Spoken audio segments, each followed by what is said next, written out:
अस्सलाम वालेकुम मेरे प्यारे दोस्तों, welcome back to my YouTube channel. You are watching travel with Aamir.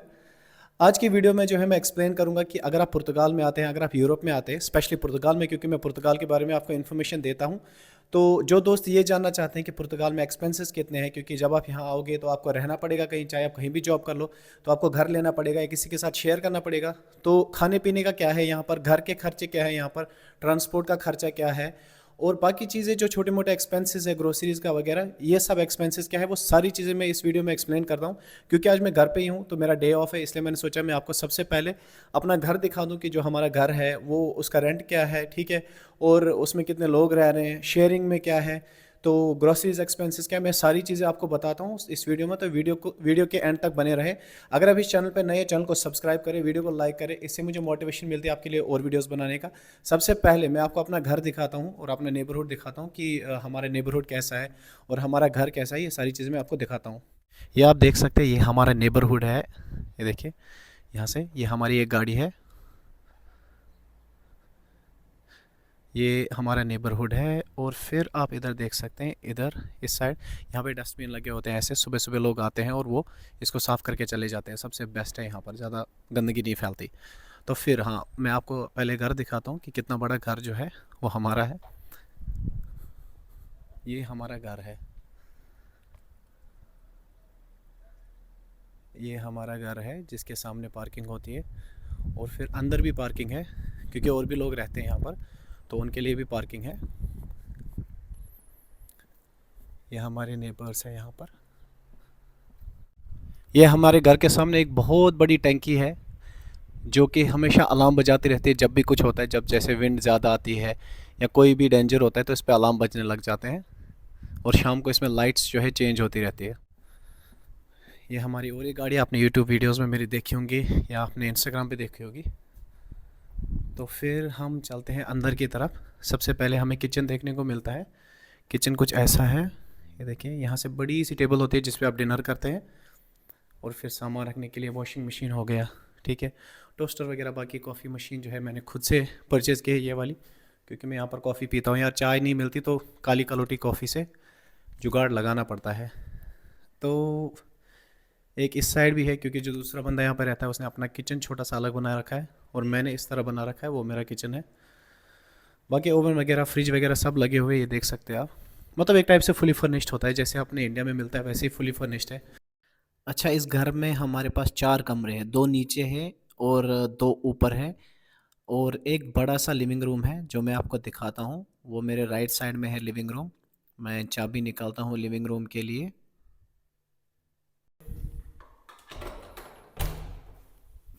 ये देखिए, ये आपको लिविंग रूम मिलेगा। ऐसा लिविंग रूम मिलता है यहाँ पर, जिसमें आप टीवी वगैरह कुछ भी लगा सकते हैं। तो अच्छा, इनके पुराने स्टाइल का यहाँ पर ना फायर प्लेस लगाते थे। ये फायर प्लेस भी है यहाँ पर, लेकिन हम यूज़ नहीं करते हैं। कभी कभार यूज़ करते हैं, कभी नहीं करते। ये घर का टूर तो हो गया। अब बात करते हैं हम अपने एक्सपेंसेस के, कि यहाँ के एक्सपेंसेस कितने हैं, यहाँ पे ट्रांसपोर्ट चार्जेस कितने हैं, और साथ ही साथ में सेविंग कितनी हो सकती है, ग्रोसरीज का खर्चा कितना है। वो हम एक एक करके सारे पॉइंट्स को डिस्कस करते हैं। सबसे पहले हम डिस्कस करते हैं रेंट। जो घर का रेंट है वो कितना जाता है, क्योंकि अगर आप यहाँ आते हैं, अगर आपको कंपनी अकोमोडेशन नहीं देती है तो आपको अपना घर लेना पड़ता है। और अपना घर लेने के लिए आपको ऐसा कोई घर लेना पड़ता है। देखिए, डिपेंड करता है कि आप किस जगह पे घर लेते हो, किस सिटी में रहते हो, कंट्री साइड घर है या विद इन सिटी घर है। यहाँ पे 3 सिटी है जो बहुत ज़्यादा फेमस है। अल्गार्व हो गया, उसके बाद जो है अपना अलेंतेजो हो गया, उसके बाद पोर्तो हो गया, और उसके बाद लिस्बन। सॉरी, 4 सिटी है यहाँ पर टोटल। तो 4 सिटी में से अगर आप किसी भी सिटी में रहते हो, फॉर एग्जांपल लिस्बन को छोड़ के, अगर आप पोर्तो में रहते हो, अगर आप अल्गार्व में रहते हो, अगर आप फारो में या अलेंतेजो में रहते हो, तो यहाँ पे रेंट ज़्यादा नहीं है। मतलब ऐसा घर जैसा मैंने आपको दिखाया, ये आपको 900 यूरोज़ में मिलेगा। तो बहुत ही सस्ता है, क्योंकि 900 यूरोज़ में आपको 4 कमरे मिल रहे हैं और साथ ही साथ में एक जो है साला मिल रहा है। मतलब जो आपका एक लिविंग रूम है जिसको ये साला बोलते हैं। और साथ ही साथ में आपको जो है गैराज मिलेगा, पार्किंग मिल रही है, 2 बाथरूम मिल रहे हैं, तो 900 में ये बहुत अच्छी डील है। उसके बाद अगर आप लिस्बन में ऐसा घर लोगे तो लगभग 1700 यूरो, 1900 यूरो तक या 2000 यूरो तक भी ये घर जा सकता है। तो डिपेंड करता है आप किस सिटी में रहते हैं। अब जहाँ पर हम रह रहे हैं ये कंट्री साइड है, ये लिस्बन से थोड़ा दूर है, इसलिए यहाँ पर ये सस्ता है। और यहाँ पर हम लगभग हर कमरे में 2-2 लोग रह रहे हैं या किसी कमरे में एक है। तो मिनिमम जो हमारे एक्सपेंसेस आते हैं आप डिवाइड कर सकते हैं, 4 कमरे में 8 लोग हैं तो डिवाइड बाई 900 कर लीजिए, जो भी हमारा एक्सपेंसेस है वो हम दे देते हैं। तो लगभग 60-70-80 यूरो के हिसाब से हमारा पर पर्सन का आ रहा है, या उससे ज़्यादा भी या उससे कम भी आ सकता है। लेकिन ये हमारा पर बंदे का जो एक्सपेंसेस है, जो रेंट में हम अपना कंट्रीब्यूशन देते हैं, वो ये पर बंदे का, पर हेड का रेंट आता है। तो ये तो तब हो गया जब आप किसी के साथ अपना घर शेयर कर रहे हैं। लेकिन अगर आप अकेले घर ले रहे हैं, मान लीजिए आपने T0 ले लिया जिसमें एक बेडरूम आता है और एक बाथरूम आता है और एक किचन आता है, तो वो लगभग 450-500 यूरो में भी पड़ सकता है, 200 से 250 यूरो में भी, या 700 यूरो भी जा सकता है। वो तो डिपेंड करता है कि आप किस जगह ले रहे हैं, जैसे मैंने पहले भी एक्सप्लेन करा। तो ये एक्सपेंसेस घर के हो गए, ये रेंट घर का हो गया। उसके बाद हम बात करते हैं यहाँ पर जो है ग्रोसरीज़ का खर्चा कितना है। देखिए, हमारे इंडियन लोगों के लिए ग्रोसरीज़ का खर्चा बहुत महंगा है, क्योंकि यहाँ पर जो मसाले आते हैं वो इंडिया से इंपोर्ट होके आते हैं, और मसाले के बिना हमारा खाना बनता नहीं है। अगर इनका खाना हम खाएंगे तो वो बहुत ज़्यादा अफोर्डेबल है, बहुत ज़्यादा ही अफोर्डेबल है as compare to Indian food. लेकिन हमारे मसाले जो है वो एक्सपेंसिव है, इसलिए हमारा ग्रोसरीज़ का खर्चा थोड़ा बहुत ज़्यादा जाता है। मान लीजिए अगर आपको ज़ीरा 200 ग्राम लाना होगा, जो इंडिया में 10 रुपये का भी नहीं पड़ता, यहाँ पर आपको वही ज़ीरा 200 ग्राम लगभग 2.5 यूरो में पड़ेगा। तो इंडिया का लगभग वो 200-250 रुपये हो गया। तो इस हिसाब से आप हिसाब लगा सकते हैं कि कितना महंगा है यहाँ पर ग्रोसरीज़। बट वो ग्रोसरीज़ फिर डिवाइड हो जाता है 4 बंदों में, क्योंकि हम 4 लोग हैं तो 4 बंदों में डिवाइड हो जाता है, जिसकी वजह से वो ज़्यादा महंगा नहीं लगता। अगर आपको आटा लाना होगा वो 8 यूरो का केजी मिलता है, 10 केजी मिलता है, सॉरी 8 यूरो का 10 केजी, और 10 केजी लगभग 2 वीक 3 वीक चले जाते हैं, और वो डिवाइड होता है लगभग 4 बंदों में। तो ऐसा चलता है यहाँ पे ग्रोसरीज़ का सिस्टम। लेकिन मिनिमम आप मान लीजिए 60-70 यूरो ग्रोसरीज़, या उससे कभी कम ज़्यादा आ जाता है। उसके बाद बात करते हैं यहाँ पर इलेक्ट्रिसिटी का बिल कितना आता है, वो वाटर बिल कितना आता है। वो दोनों आपको पे करने होते हैं, यहाँ पे फ्री नहीं है। लेकिन अगर हम 4 बंदों में देखें तो वो बहुत कम आता है। तो वो डिपेंड करता है कि आप किस टाइप से यूज़ करते हो पानी को, आप कैसे यूज़ करते हो इलेक्ट्रिसिटी को यूज़ करें, यानी जब नेसेसरी होगा तभी यूज़ करें। वो पानी ज़्यादातर हम यहाँ कम यूज़ करते हैं, जब ऑफिस में टाइम मिला तो वहाँ नहा लिया, तो ऐसा हम कर लेते हैं, मतलब बिजली बिल और पानी बिल जो है वो कम करने के लिए। लेकिन फिर भी मैक्सिमम आप लगा सकते हैं 150-200 यूरो तक आ सकता है। लेकिन हमारा मैक्सिमम 150 यूरो, उससे ज़्यादा कभी नहीं आता है, या 170 यूरो चला जाता है, और वो डिवाइड होता है 8 बंदों में, तो बहुत ज़्यादा कम बिल है। देखिए, ट्रांसपोर्ट भी एक इम्पॉर्टेंट चीज़ है यहाँ पर।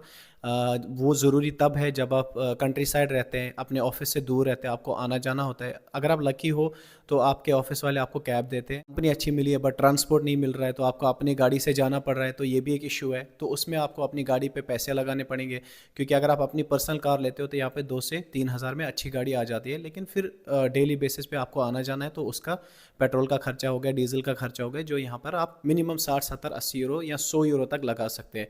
बट अगर कंपनी की गाड़ी है तो वो बहुत ज़्यादा सस्ती है। और ये तब है जब आप कंट्री साइड रहते हो, यानी जब आप मेन सिटी से बाहर रहते हो। फॉर एग्जांपल अगर आप विद इन सिटी रहते हो तो आपको 50 यूरो खर्च करने हैं, क्योंकि 50 यूरो में आपको मेट्रो पास मिलता है लिस्बन में, जो कि पूरी विद इन सिटी घूमती है और पूरे मंथ के लिए मिलता है। तो उससे ज़्यादा खर्चे नहीं है ट्रांसपोर्ट के। उसके बाद हम बात करते हैं सेविंग की। देखिए, सेविंग डिपेंड करती है आपकी सैलरी पे, कि आपकी सैलरी कितनी है। अगर आप अच्छे प्रोफेशन में हैं, फॉर एग्जांपल डॉक्टर है, आईटी है, डेटा एनालिस्ट है, जो हाई प्रोफाइल में हम बोल सकते हैं, अगर आपके पास ऐसी कोई स्किल है, तो ये छोटी मोटी चीज़ें तो आप मैटर ही नहीं करोगे, क्योंकि आपकी सैलरी 4,000-5,000 चली जाती है। लेकिन अगर आप वेटर में हैं, या आप एग्रीकल्चर में काम करते हैं, रेस्टोरेंट में काम करते हैं, किसी होटल में एज ए वेटर, हाउसकीपिंग वगैरह, ऐसी जॉब प्रोफाइल में काम कर रहे हैं जिसमें आपकी सैलरी मैक्सिमम 1200 यूरो तक चली जाती है, उससे ज़्यादा नहीं जाती है, तो आप अपने खर्चे कैलकुलेट कर सकते हैं, जो भी आपका बाकी पैसा है वो सेव हो जाता है। लेकिन यहाँ पे भी एक ट्विस्ट है, जो लोग ये जॉब करते हैं ना, वो कभी एक जॉब नहीं करते, वो हमेशा 2 जॉब पे नज़र रखते हैं, यानी एक पार्ट टाइम जॉब करते हैं। तो पार्ट टाइम जॉब में उनका क्या होता है कि उनके एक्सपेंसेस निकल जाते हैं, जो घर के एक्सपेंसेस होते हैं, बाकी जो उनकी फुल टाइम की सैलरी होती है वो सेव कर ले। तो ये एक ट्रिक है, जब आप यहाँ आओगे आप सब टाइम वगैरह सब भूल जाओगे और पैसे के पीछे लगोगे और आप अपना पैसा कमा लोगे। तो ऐसे जो है पुर्तगाल में पैसे बनते हैं, ऐसी सेविंग होती है, इतने खर्चे, इतने एक्सपेंसेस है। बाकी ये तो डिटेल वीडियो मैंने दे दी, इसमें भी अभी बहुत सारी डिटेल्स है जो मैं आपको देना चाहता हूँ, लेकिन वीडियो बहुत ज़्यादा लंबी हो जाएगी और मैं नहीं चाहता कि आपका ज़्यादा टाइम लूँ। बाकी अगर आपको कोई भी इन्फॉर्मेशन चाहिए, अगर आपको लगता है कि कुछ इन्फॉर्मेशन छूटी है या आपको लगता है कि मुझे किसी चीज़ पे वीडियो बनानी चाहिए जो मैं मिस कर रहा हूँ, जो आपके लिए बहुत ज़रूरी है जब आप पुर्तगाल आओगे, तो आप कमेंट बॉक्स में कमेंट लिख सकते हैं कि वो वीडियो क्या है और डिटेल्स क्या होनी चाहिए उसमें, मैं वो वीडियो बना दूंगा। और इंशाल्लाह मैं आपको और ज़्यादा इन्फॉर्मेशन दे दूंगा पुर्तगाल के बारे में, जिससे आपको बहुत ज़्यादा ईजी हो जब आप मूव करो यहाँ पर, तो आपको ज़्यादा परेशानी ना उठाना पड़े। लेकिन मेरी चैनल को सब्सक्राइब करें, वीडियो को लाइक करें, इससे मुझे मोटिवेशन मिलती है आपके लिए और वीडियोज़ बनाने का। और मैं मिलता हूँ आपको अगले वीडियो में किसी नई अपडेट के साथ, तब तक के लिए अल्लाह हाफिज़।